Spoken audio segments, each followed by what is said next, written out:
वासुदेवाय। गोपाल कृष्ण भगवान की जय। वृत्तासुर पूर्व जन्म में क्या था? सूरसेन देश का एक राजा था। उस राजा का नाम चित्रकेतु था। अंगिरा ऋषि जो है वहां से निकल रहे थे। चित्रकेतु राजा को कोई संतान नहीं थी और वो अंगिरा ऋषि से पुत्र प्राप्ति जो है ना याचना करने लगा। ऋषिवर सब कुछ है लेकिन मेरे पास पुत्र नहीं है। पुत्रहीनश्च मे राज्यम सर्व दुखाय कल्पते। एक संतान के लिए मैं दुखी हूं, बाकी तो सर्वस्व है। अंगिरा ऋषि बोल लेते हैं तेरे को संतान होगी, मैं वरदान देता, लेकिन उससे तेरे को सुख भी मिलेगा और दुख भी मिलेगा। अब तो जो है कृतुति के गर्भ से जो है एक सुंदर पुत्र का जन्म हुआ। लेकिन जो चित्रकेतु राजा की अन्य पत्नियां थी वो बहुत जल्दी थी।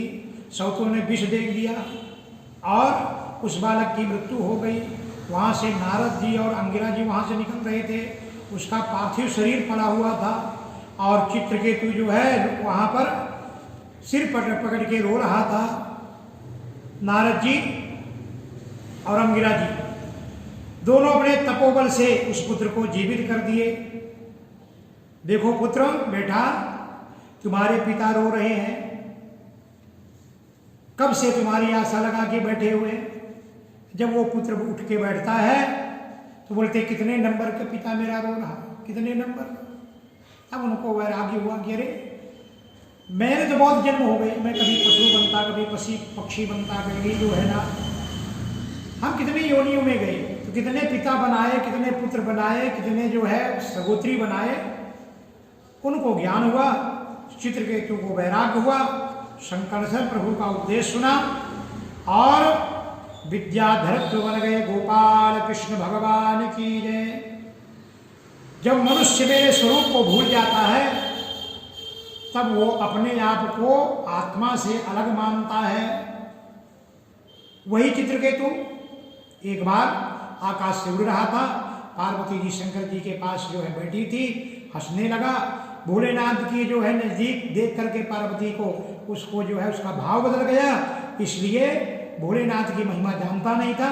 अरे भोलेनाथ तो वो है महिम्न पारंते परम विदुषो यदृशदिशि ब्रह्मा वीणा मपतत वसन्ना स्वयगिरा। भोलेनाथ ने श्राप दे दिया पार्वती जी ने कि मूर्ख, तू मेरे में कुदृष्टि डाला है, इसलिए मैं तेरे को श्राप देता हूं, जा तू असुर योनि में जन्म ले। और वही श्राप के कारण आकर के वृत्तासुर जो है असुर योनि में जन्म लिया। गोपाल कृष्ण भगवान की जय। फिर इसके आगे पुरुषमन व्रत की जो महिमा थी, ये पुरुषमन मार्गशीर्ष के प्रतिपदा से प्रारंभ करना चाहिए। काश्यप ऋषि ने दिति को ये जो है वरदान दिए थे। क्यों? कि ये व्रत ऐसा है, इसमें जो व्रत करता हमको सुंदर पुत्र की प्राप्ति होती है। दिति माता ने व्रत किया, इंद्र को मालूम पड़ गया कि ये जो है दिति माता जो है मेरे शत्रुता बस जो है इनके गर्भ मेरा शत्रु पल रहा है। अब पुरुषवन का व्रत का नियम था कि शाम को जो है हाथ पैर धोना, झूठ मत बोलना, मुंह खुला करके सोना, ये सारे नियम पकड़े थे। इसलिए इंद्र जो है उनको छू नहीं सकता था। एक दिन उनने बिना मुख धोए ही सो गई। इंद्र उस समय की प्रतीक्षा कर रहा था, अंदर प्रवेश किया और अपने वज्र के टुकड़ा किया। तब जो है वो मरा नहीं, क्योंकि व्रत का प्रभाव था, भगवान नारायण की कृपा थी, जीवित हो उठा। तो उसके 7 टुकड़े कर दिया, 7 जीवित हो गए। तब इंद्र फिर घबराया कि ये तो 7 हो गए, पहले एक था 7 हो गए, फिर 7 के 7 टुकड़े कर दिया। कितने हो गए? 49। वो 49 बोलने लगे, भाई मेरे क्यों मारता है, हम आपके सहायक बनेंगे, तू मेरा भाई है। इसलिए इंद्र ने उनको छोड़ दिया, जीवित छोड़ दिया। वो कितने हो गए? एक इंद्र और 49 भाई हो गए। कितने? ये सब घटना जब वो जन्म हुई और इंद्र को बाद में इंद्र ने सारी घटना बता देते हैं कि मैं गर्भ में इस प्रकार से इनका वध किया हूं। दिति माता इंद्र से संतुष्ट हो जाती हैं। पुरुषमन व्रत का जो है सारा इंद्र को भी बताती है कि देखो ये पुंसवन व्रत का प्रभाव था, है ना। व्रतम पुंसवन ब्रह्मन् भवता यदुदीरितम तस्य वेदमिख्यामि येन विष्णु प्रसीदति। वो भगवान की ऐसी कृपा हो गई कि जैसे परीक्षित की रक्षा भगवान ने गर्भ में की थी, उसी प्रकार से मरुदगणों की भी रक्षा, वो 49 मरुदगण हो गए। जब लंका में आग लगाई हनुमान जी ने, चले मरुदोंचास अट्टहासिक गर्जा कपिबल लाघ आकाश। वो भगवान की सब हमेशा शब्द दिए थे कि मैं देवताओं का सहायक बनूंगा। ये पुंसवन नाम का जो व्रत है, उनके जो मंत्र है, ओम नमो भगवते महापुरुषाय महानुभावाय महाविभूतिपते ओम सह महाविभूति बीरबली मुपहारिणे, इस मंत्र का जप करना चाहिए। और जब आहुति दे, ओम नमो भगवते महापुरुषाय महाविभूतिपते स्वाहा, इस प्रकार से जो है सुंदर जो भगवान की आहुति दे, इनका व्रत करे। अवश्य जैसे मरुदगण उत्पन्न हुए, वैसे ही सुंदर बालक कोई मार नहीं सकता। गोपाल कृष्ण भगवान की जय। भगवान की बड़ी कृपा हुई। अब एक बार दुष्ट लोग भगवान के पास जाते हैं और बोलते हैं कि प्रभु आप लोग जो है, आपका जन्म मेरे लिए होता हमेशा, आप शत्रुओं का जो है दैत्यों का वध करते, लेकिन फायदा देवताओं का होता है। भगवान ने बोले भजन करो, दुष्ट लोग बोले भजन तो नहीं होगा, तो फिर बैर करो, बोले हो जाएगा। तस्मा वैरानुबंधेन निरवैरेण भयेन वा स्नेहात् कामेन वायुञ्जां कदचिन्नते पृथको। कैसे भी मेरे से जुड़ जाओ तो मैं हर जीव का तुम्हारा भी कल्याण करूंगा। मैं भेदभाव नहीं करता। भगवान को सफाई देने पड़ी। देखो, दमघोष सुतः पापो वार्भ्यम कलभाषणात्, दमघोष पुत्र शिशुपाल, उसका शब्द निकला नहीं कि पानी पी पी के भगवान को गाली देता था, लेकिन जब भगवान उसका वध किए तो क्या उसको नरक भेज दिए? नहीं भेजे। तो भगवान की यही दयालुता है। इसलिए दुष्ट ही क्यों न हो, भगवान का भजन करो, बैर करो। भाव कुभाव वलख न चहो, नाम जपत मंगल दिश दसहु। भाव से, कुभाव से, आलस्य से कैसे भी भगवान का नाम जपोगे तो जीव का मंगल ही मंगल होगा। भागवत में लिखा है, गोप्या कामा भजत कंसो वेशास्थेतादयो निपात संबंधात वृष्णया स्नेहात यूयं भक्ता भजम विभो। अलग अलग लोगों ने अलग अलग प्रकार से भजन की भगवान का। कंस ने भय से हमेशा, वो कहाँ है काला काला, उसको तो अगर दाल में भी काला जीरा दिखाई दे तो कृष्ण दिखाई देता था, है ना। तो कंस ने जो है भय से भगवान का देखा। शिशुपाल दंत राजाओं ने द्वेष से, यदुवंशियों ने परिवार के संबंध से, और कुछ लोग भगवान से प्रेम से, भक्ति भगवान को प्रेम से मानते हैं, इसलिए भगवान से संबंध कैसे भी जोड़ो। गोपियों ने तो काम संबंध है, प्रेम का संबंध जोड़ लिया। गोप्या कामात् भयत कंसो, कैसे भी भगवान से संबंध जोड़ो, आपका कल्याण हो जाएगा। और इस प्रकार से भगवान हिरण्याक्ष का वध किया। ये कथा आपने श्रवण की। फिर उसकी मृत्यु होने के बाद हिरण्याकश्यप भगवान की तपस्या करता कि जिसने मेरे भाई का वध किया उसके खून से मैं तिलांजलि दूंगा। और स्वयं जो है भगवान की तपस्या के लिए निकल जाता है।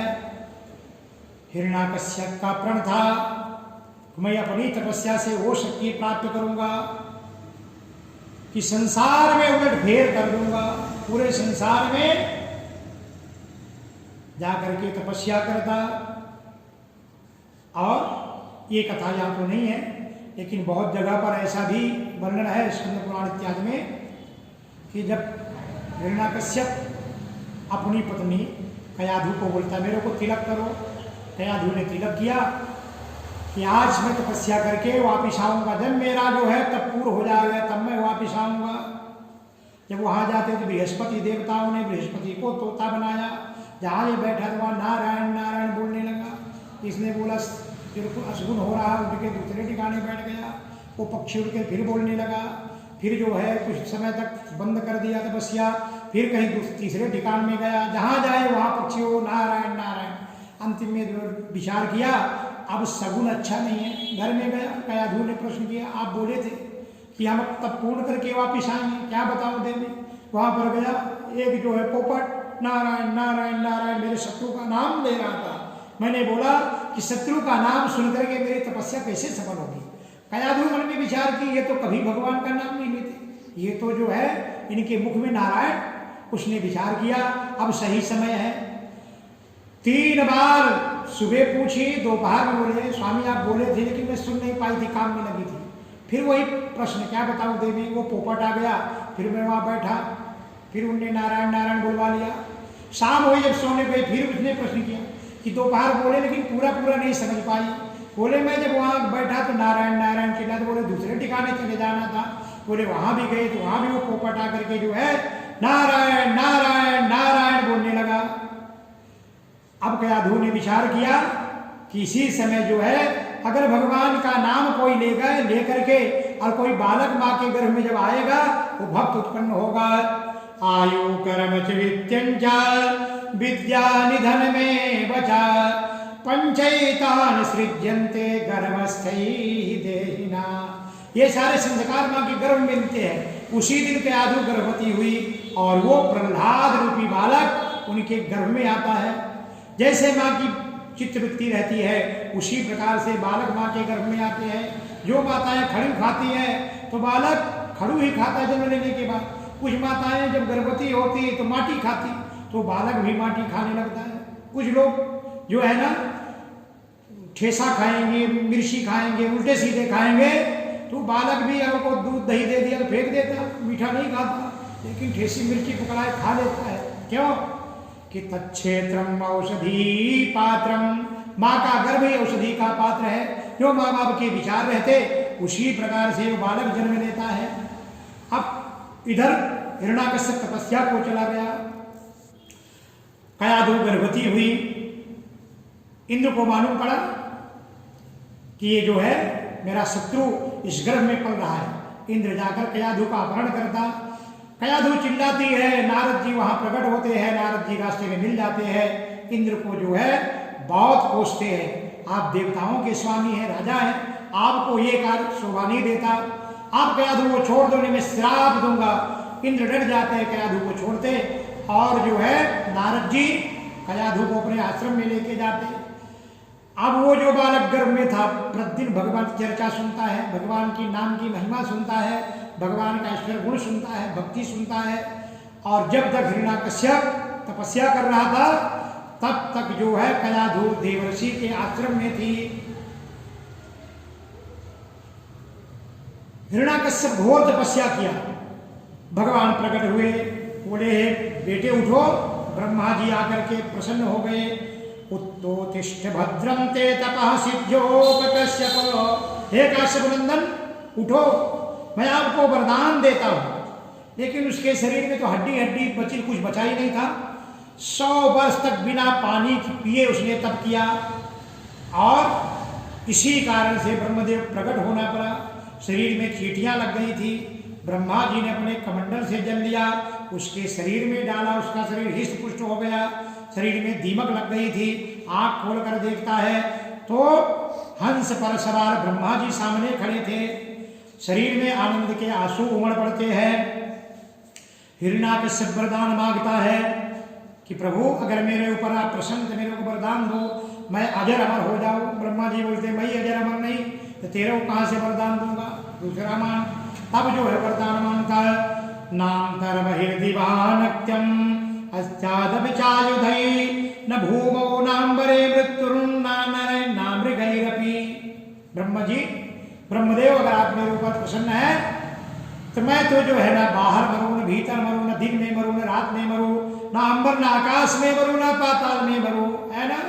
अस्त्र से नहीं, शस्त्र से, मनुष्य नहीं, पशु से नहीं, ब्रह्मा जी बोलते बस बस कर भाई, बहुत वरदान, बहुत मांगने वाले देखे लेकिन तेरे जैसे नहीं। ब्रह्मदेव प्रसन्न हो गए, बोले ठीक, वरदान दिया। इस प्रकार से ब्रह्मदेव वरदान देते, बोले ब्रह्मदेव आपके वरदान कभी झूठे नहीं होते। ब्रह्मदेव बोलते नहीं, मेरे वरदान कभी झूठे नहीं होते। ताते में दुर्लभा पुंसम जान वृणीश्वरानमं तथापि वितराम यंगम बलाम यदपि दुर्लभान। मेरे जो है वरदान कभी जो है झूठे नहीं होते हैं। अब हिरण्याकश्यप वरदान प्राप्त करके घर में आता है, पहले स्वर्ग और विजय ध्वजा अपनी पहरा देता है, देवताओं को भगा देता है। देवता लोग भगवान के पास गए और भगवान देवताओं को आश्वासन देते, चिंता मत करो, हम तुम्हारा दुख दूर करेंगे। मां भयष्टिरुद श्रेष्ठा सर्वेषां भद्रवस्तुवः मद्दर्शनं विभूतानां सर्वश्रेयोपपत्तये। देवता लोग भगवान के पास गए, अरे भगवान बोलते मेरे दर्शन ही जीवों का कल्याण होता, चिंता मत करो, मैं इस तुम्हारी चिंता को दूर कर दूंगा। विनाश कब होगा? भगवान की वाणी पर देवता भरोसा करते हैं। और इस प्रकार से हिरण्याकश्यप के जो है 4 पुत्र हुए, प्रहलाद, अल्लाद, संलाद, इस प्रकार से 4 पुत्र हुए। उनमें से प्रहलाद सबसे छोटे थे लेकिन गुण में सबसे बड़े थे। छोटे सब भाइयों में सबसे छोटे। तस्य दैत्यपते पुत्रा चत्वारा परमाद्भुता, 4 पुत्र हुए। प्रहलादो भूर्महस्तेषां गुणैर्महादुपासका, लेकिन गुण में सबसे आगे थे। बचपन में ही वो जब खेल भी खेलते थे तो कृष्ण के जो है, कृष्ण का ही जो थे मूर्ति बनाते थे, कृष्ण की जो है विग्रह से खेलते थे, बच्चों को इकट्ठा करके भगवान की खेल खेलते थे। लेकिन ये जो है ग्रह होता है, एक अनुग्रह, ये ग्रह बोलते हैं ना कि मेरे को शनि ग्रह की पीड़ा लग गई, तो ये पीड़ा भगवान के जो एक ग्रह उनको लग गया था। कृष्ण गृहीत आत्मान वेद जगदीदृशम, कृष्ण रूपी ग्रह उनको लग गया था। अब जब ये ग्रह लग जाता है तो हर ग्रहों के लक्षण होते हैं ना, हर कोई बीमारी होती है तो बीमारी के लक्षण बन जाते हैं। तो सुखदेव जी से राजा परीक्षित प्रश्न किए कि जब कृष्ण रूपी जब ग्रह लग जाता, भाई अगर आपको मलेरिया हो तो ठंडी आती है ना, बुखार, कुछ तो लक्षण दिखाना। तब भगवान वर्णन करते सुखदेव जी, देखो जब ये ग्रह लग जाता है तो जीव के ये लक्षण हो जाते हैं। नादते क्वचित कंठो बिलजो नृत्यते क्वचित क्वचित तद भावना युक्त संयोजान विकारः। जब ये भगवान के ग्रह रूपी जो है रोग लग जाता है तो कहीं वो हंसने लगता है, कहीं भगवान के आदमी नृत्य करने लगता है, कभी उनके आंखों में अश्रुधारा बहने लगती है। ये है भगवान के भक्तों के लक्षण। ये समझ लेना कि इसको भगवान का जो है रोग लग चुका है। अब प्रहलाद महाभागवत थे लेकिन दुनिया की दृष्टि में अपराधी दिखते थे। एक दिन जब प्रहलाद जी थोड़े बड़े हुए तो दैत्य कुल की परंपरा के अनुसार उनको शुक्राचार्य के आश्रम में डाला गया। शुक्राचार्य उस समय किसी काम से तपस्या के लिए जा रहे थे, तो शिक्षा दीक्षा की कार्य उनके पुत्रों को सौंपा गया। षंड और अमर्क को उनने जो है शिक्षा दीक्षा दी और छुट्टी का टाइम चल रहा था। एक दिन जो है प्रहलाद जी अपने घर में आते, माता ने श्रृंगार किया और श्रृंगार करने के बाद बोले जाओ पिताजी के पैर पड़ो, है ना, जैसे पिताजी के पैर पड़ते हैं, ये संस्कार था। यहां तक तो जो है हिरण्याकश्यप को अच्छा लगता। गोपाल कृष्ण भगवान की जय। एकदा सुरनाट पुत्रम मांकारोप्य पांडवो प्रपक्ष कथाम्बस्यो मन्यते साधु यद भवान। बेटा तुमको कुछ अच्छा सिखाया है ना, कायाधुनी श्रृंगार किया, पिता के पैर पड़े, पिता ने गोद में उठा लिया और जो है प्रहलाद को बोलते मेरा बालक सुधर गया, बेटा कुछ अच्छी बात सुनाओ। अब प्रहलाद जी पिताजी को अच्छी बात सुनाते हैं। गोपाल कृष्ण भगवान की जय। तो अच्छी बात, पिताजी अच्छी बात सुनाओ। हाँ बोले सुनाओ बेटा। प्रहलाद जी के मुंह से निकला, पिताजी हित्वात्मपात गृहमंदकूपम वनम गतो जत्यरसात्रये। तो पिताजी ये जो घर है ना, ये संसार जो है गृह, ये अंधकूप है। इसमें जो आया, जैसे कि जंगल में कोई ऐसा कुआं हो कि जहाँ रास्ते में कोई ना आता जाता हो और कोई उसमें गिर जाए तो कौन बचाएगा, उसी प्रकार से ये गृहस्थ जीवन संसार है। इस अंधकूप में जो गिर गया तो किसी कोई आवाज सुनता नहीं या कोई बचाने वाला नहीं, इसलिए ये छोड़ करके वन में जाओ और जाकर के भगवान में जंगल में जाकर वन में जाकर भगवान का भजन करो। कुआं के चारों तरफ अंधकूप ये वृक्ष है। दैत्य हिरण्याकश्यप को बड़ा क्रोध आया, उठा के फेंक दिया। जंगल में जाकर भगवान विष्णु की भजन करूं मैं, मेरे शत्रु का नाम लेता, और जो है जाकर जो है अपने संडामर गुरुओं की पेशी होती है, बुलाते हैं कि इसी प्रकार से शिक्षा दीक्षा हमारे पुत्र को आप देते हैं। दैत्यों ने गुरु जी घर में पहुंचाया। अब गुरु जी जो है ना बोलते, मैंने तो इनको इस प्रकार की शिक्षा दीक्षा नहीं दी, ये तो जो है अपने आप जो है ना इस प्रकार का बोल रहा। अब जो है संडामर के ले गए, आज अपने जो है गुरुकुल में उससे पूछते हैं, प्रहलाद बेटा बताओ तुमको किसने सिखाया है?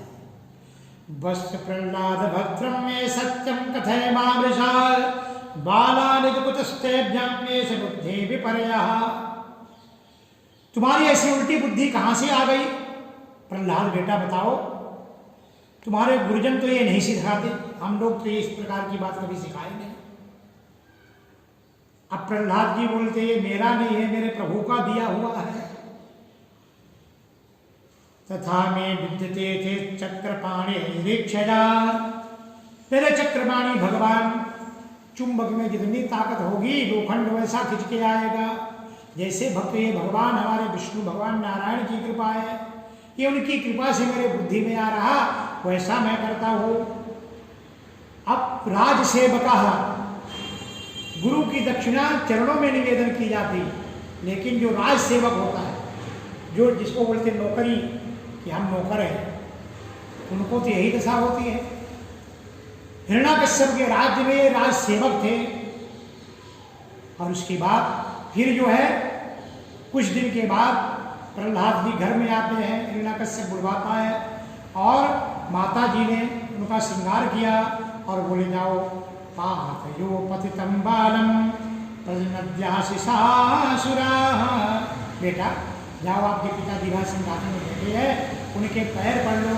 प्रहलाद ले जाते हैं, हिरण्याकश्यप ने उठा लिया और बोले बेटा कुछ अच्छी बात सुनाओ। बोले पिताजी आप अच्छा बोलने को बोलते हो, और जब मैं अच्छा बोलता हूँ तो आप नाराज हो जाते हो। नहीं बेटा अच्छी बात कोई सुनाओ। ठीक है, बढ़िया बात पूछते हो तो और घटिया सुनना चाहते हो, लेकिन मैं तो बढ़िया ही बोलूँगा।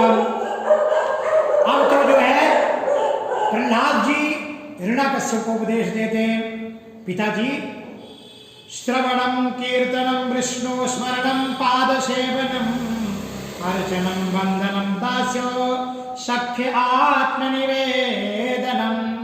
पिताजी भगवान नारायण की कीर्तन श्रवण करना चाहिए, कीर्तन करना चाहिए, भगवान का स्मरण पाद सेवन करना चाहिए, भगवान पे अर्चना करना चाहिए, वंदना करना चाहिए, दास भाव स्वीकार करना चाहिए, आत्मसाख्य निवेदनम। इस प्रकार से भगवान की नवधा भक्ति का उपदेश दिया। जैसे सुना उठा करके फेंक दिया। अरे ब्रह्मबंधो, मेरे विवक्ष में तुम षड्यंत्र कर रहे हो। प्रहलाद जी को तो फेंकता है और अपने गुरुओं पर शिकंजा करता है। ब्रह्मबंधो के में दत्ते विपक्षम त्रयताम तथा। मेरे को लगता है कोई विपक्षी आकर के मिला हुआ है, मेरे पीछे षड्यंत्र कर रहा है, और गुरुपुत्र को इस प्रकार के जो है उल्टा सीधा जो है हिरण्याकश्यप बोलता है। अब वो डर के मारे जो है संडामर को बोलने लगे, ये किसी के कहने से नहीं करता है। नमः प्रणीतम नवर प्रणीतम, इसको कोई नहीं सिखाया, ये सिखाया आया है, इसको कोई कुछ सिखाता नहीं। संसार के लोग पिसे हुए हैं। अब प्रहलाद जी को दया आई, वहां तो जो है आज गुरु जी बच गए अपनी सफाई देकर के। ये तो सिखाया ऊपर से, इसको कोई सिखाता नहीं।